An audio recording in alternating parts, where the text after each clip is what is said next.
दोस्तों नमस्कार। Study portal में आप सबका स्वागत है। मैं आपका साथी और गाइड डॉक्टर विजय।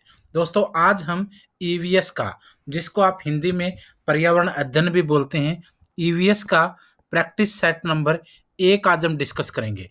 जितने भी टीचिंग एग्जाम्स होते हैं, चाहे वो डीएसएसबी का एग्जाम हो, चाहे वो सीटेट का एग्जाम हो, चाहे वो केवीएस का एग्जाम हो, या फिर अलग अलग स्टेट के टेट हैं, जैसे हरियाणा का टेट है, यूपी का टेट है, सुपर टेट का एग्ज़ाम है, यूके टेट है, राजस्थान का रीट का है। तो जितने भी पीआरटी के एग्ज़ाम होते हैं, जिसको आप कह सकते हैं प्राइमरी टीचर वाले, उन सब जगह आपको ईवीएस देखने को मिलती है। तो आज हम ईवीएस का यही टेस्ट नंबर 1 शुरू कर रहे हैं। लगभग 70 से 75 के आसपास वीडियोज़ इन टेस्ट पेपरों के ऊपर आएँगी, तो वो सारी की सारी आप लोगों के साथ डिस्कस की जाएँगी। और दूसरी चीज़, जो नोट्स ऑल ओवर इंडिया में प्रोवाइड करवाए जाते हैं, वो भी हम आप लोगों को प्रोवाइड करवाते हैं। उसको भी आप लोग हमारा व्हाट्सएप नंबर है 8447410108, इस पर कॉल करके या व्हाट्सएप पर बात करके DSSB, KVS, NVS, CTET, UP TET, super TET, सभी टीचिंग एग्जाम के नोट्स यूजीसी नेट तक वो आप कोरियर से मंगवा सकते हैं। पूरे भारत में कोरियर के द्वारा भेजा जाता है। फटाफट आप ऑर्डर कर लीजिए और अपनी तैयारी को दुरुस्त कर लीजिए। अब आइए शुरू करते हैं। हम लोग आज जो हमने टेस्ट डिस्कस करना है, इसमें कौन से इंपॉर्टेंट क्वेश्चन जो है वो आपके लिए लेकर आए हैं। एक एक क्वेश्चन को एक बार ध्यान से देखिएगा। मैं थोड़ा सा इसको बड़ा कर देता हूं ताकि आप लोगों को क्वेश्चन को देखने में बिल्कुल भी दिक्कत ना हो। देखते हैं क्वेश्चन नंबर 1। पहला क्वेश्चन जो दिया गया है वो है एक वयस्क मानव के अंदर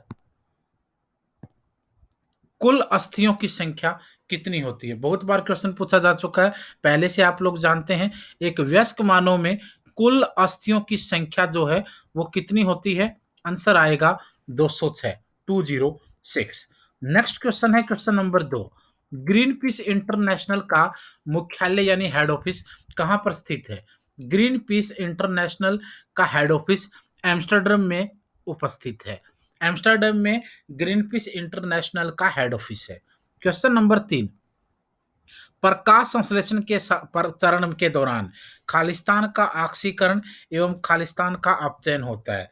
जब प्रकाश संश्लेषण होता है तो इसका जो प्रकाश के जो चरण है उसके दौरान किस चीज का ऑक्सीकरण होता है और किस चीज का अपचयन होता है, ये आपको बताना है। अब देखिए, जल या एनएडीपी, NADPH2 या फिर CO2, CO2 या जल, CO2 या NADPH2। अब देखिए, पहले ऑक्सीकरण किस चीज का होता है ये आप देख लीजिए। ऑक्सीकरण जो है वो जल का होता है और जो अपचयन होता है वो NADP का होता है। जो तो पहले वाला खालिस्तान है इसमें जल आएगा और दूसरे वाला जो खालिस्तान है इसमें आपका NADP ये रहेगा। ठीक है। Question number 4।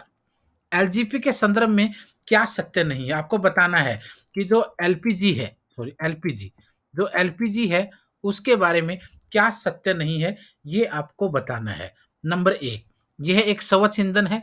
ठीक है। यह उच्च ऊष्मीयमान का है। ठीक है। यह नीले ज्वाला से चलने वाला है।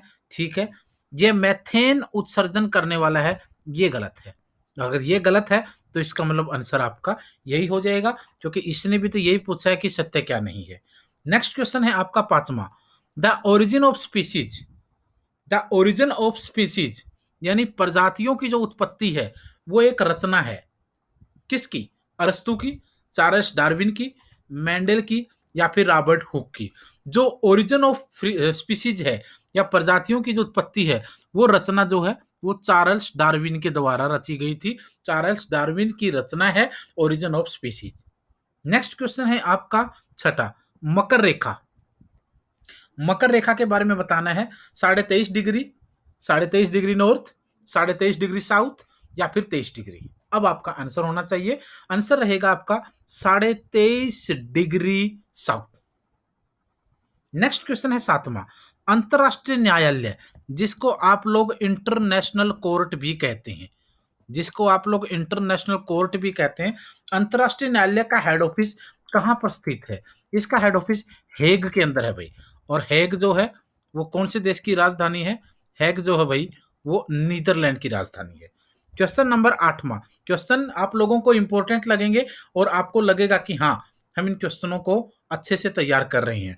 क्वेश्चन नंबर 8, संविधान सभा ने राष्ट्रीय गान को अपनाया। संविधान सभा ने राष्ट्रीय गान को कब अपनाया? अपनाने की बात हो रही है, लागू होने की नहीं। तो अपनाया कब? 24 जनवरी 1950 को, लागू होने से ठीक 2 दिन पहले। क्वेश्चन नंबर 9, पुष्कर मेला, पुष्कर मेला कहाँ पर आयोजित किया जाता है? पुष्कर मेला कहाँ पर है? पुष्कर, पुष्कर मेले की अगर बात करेंगे तो कहाँ पर आयोजित होता है? अजमेर। क्वेश्चन नंबर 10, निम्नलिखित पराबैंगनी किरणों में से कौन सा अधिक हानिकारक है? ये क्वेश्चन भाई इतनी बार आ चुका पेपर में। जो जितनी भी पराबैंगनी किरणें हैं उनमें से अधिक हानिकारक आपको बताना है, यूवीसी। क्वेश्चन नंबर 11, निम्नलिखित में से कौन सा जैवमंडल का अजैविक घटक नहीं है? जैवमंडल का अजैविक घटक कौन सा नहीं है? प्रोटीन, मृदा, फास्फोरस है, कवक नहीं है। क्वेश्चन नंबर 12, गिर शेर परियोजना अवस्थित है। गिर शेर परियोजना कहां पर है? गुजरात के अंदर है भाई। क्वेश्चन नंबर 13, WWF, WWF, ये फाइट की वर्ड वाइज जो फाइट है उसकी बात नहीं हो रही है। ये एक संस्थान है जो एनवायरमेंट के अंदर ये लिए पर्यावरण के लिए बहुत ज्यादा काम करता है। तो WWF का फुल फॉर्म आपको बताना है, world wild life fund. World wild life fund, ये वो है, एक पैसा इकट्ठा किया जाता है और उसको फिर प्रकृति के लिए खर्च किया जाता है। क्वेश्चन नंबर 14, गंगा नदी निकलती है। गंगा नदी कहां से निकलती है? गंगा नदी गंगोत्री ग्लेशियर से निकलती है। क्वेश्चन नंबर 15, भारत में निम्नलिखित में से कौन सी एजेंसी मुख्य रूप से प्रदूषण के मापन से संबंधित है? इंडिया में कौन सी एजेंसी वह मुख्य रूप से प्रदूषण के मापन से संबंधित है? तो आंसर आ जाएगा केंद्रीय प्रदूषण नियंत्रण board, central pollution control board, CPCB. CPCB बोलेंगे इसको, central pollution control board. Question number 16, Cotopaxi एक जागृत ज्वालामुखी है। कहां पर है भाई? कोटोपैक्सी एक जागृत ज्वालामुखी है। कहां पर है ये? आंसर आएगा एंडीज में। क्वेश्चन नंबर 17, तिब्बत की सांगपो नदी भारत में किस नाम से जानी जाती है? तिब्बत के अंदर जिसकी शुरुआत सांगपो नदी से होती है उसे भारत में ब्रह्मपुत्र कहा जाता है, और जब वो बांग्लादेश में चली जाती है तो वहां उसको जमुना कहा जाता है। क्वेश्चन नंबर 18, घास भूमि क्षेत्र के पारितंत्र की खाद्य श्रृंखला में सबसे उच्च स्तर के उपभोक्ता कौन होते हैं? मांसाहारी होते हैं। क्वेश्चन नंबर 19, वायुमंडल का प्रमुख स्तर जो पृथ्वी तल के नजदीक है, वायुमंडल का जो प्रमुख स्तर है जो पृथ्वी तल के नजदीक है उसको क्या कहेंगे आप? उसको आप लोग अक्षोमंडल कहेंगे। क्वेश्चन नंबर 20, संयुक्त राष्ट्र सुरक्षा परिषद, यूनाइटेड नेशन सिक्योरिटी काउंसिल में कितने स्थायी सदस्य हैं? स्थायी सदस्य 5 हैं, अस्थायी सदस्य पूछेंगे तो 10 हैं, और टोटल पूछेंगे तो 15 है। क्वेश्चन नंबर 21वां, सरिस्का राष्ट्रीय उद्यान अवस्थित है। सरिस्का राष्ट्रीय उद्यान जो है वो राजस्थान के अंदर है। क्वेश्चन नंबर 21 के बाद आते हैं 22वें क्वेश्चन पर, पारिस्थितिकी तंत्र में ऊर्जा का मुख्य स्रोत क्या है? पारिस्थितिकी तंत्र में ऊर्जा का जो मुख्य स्रोत है वो है आपका सूर्य प्रकाश। क्वेश्चन नंबर 23, एगमार्क का संबंध किससे है? एगमार्क का संबंध गुणवत्ता के साथ है। क्वेश्चन नंबर 24, आर्सेनिक द्वारा जल प्रदूषण सर्वाधिक है। आर्सेनिक द्वारा जल प्रदूषण जो है वो सर्वाधिक है पश्चिम बंगाल के अंदर। क्वेश्चन नंबर 25, वन्य जीव सुरक्षा अधिनियम, वाइल्ड लाइफ सिक्योरिटी एक्ट पारित किया गया था कब? 1972 में। क्वेश्चन नंबर 26, दूध से दही बनाने की प्रक्रिया को क्या कहते हैं? दूध से दही बनाने की प्रक्रिया को किण्वन कहा जाता है। क्वेश्चन नंबर 27, कार्बनिक यौगिक के स्रोत बताओ। कार्बनिक यौगिक के स्रोत हैं भाई, मोटर वाहन भी है, कोयला भी है, लकड़ी के जलने से भी होता है, सभी आएगा डी। क्वेश्चन नंबर 28, ध्रुव तारा कहा जाता है।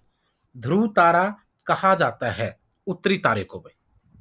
क्वेश्चन नंबर 29, भारत में प्रोजेक्ट टाइगर प्रारंभ किया गया था। भारत में प्रोजेक्ट टाइगर 1973 में प्रारंभ किया गया था।